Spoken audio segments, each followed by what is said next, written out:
time seems to be a construction of the brain because we can easily manipulate it in the laboratory so that you think something lasted longer or shorter or something happened in a different order.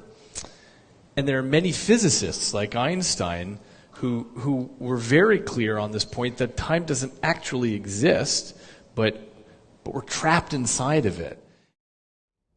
In the yogic way of seeing things, we just see life as a dance of time and energy. It's a certain amount of time and a certain amount of energy. Actually, to put this time and energy together in a proper…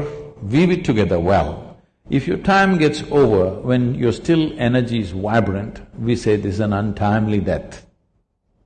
If your energy gets over when your still time is on, it's a vegetative life.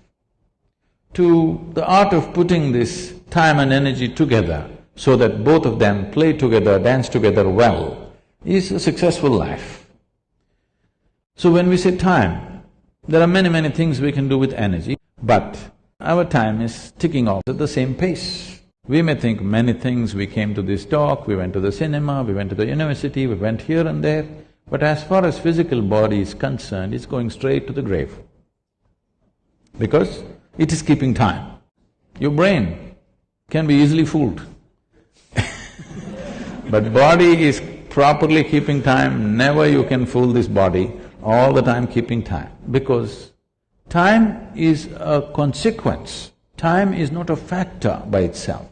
Time is a consequence of cyclical movements in the physical reality. We know time. If the earth spins once, we say it's a day. If the moon goes around us, we say it's a month.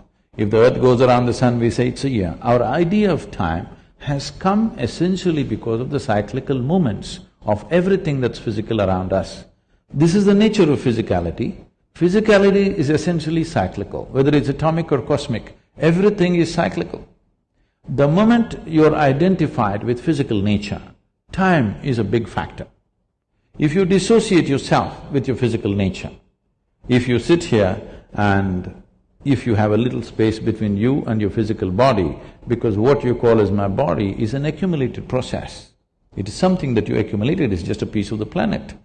If a little space comes between you and your body, suddenly time is not a factor.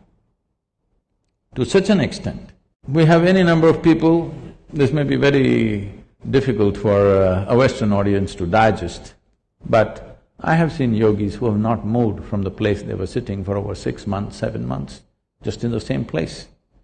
By any normal standards, your body should not survive that.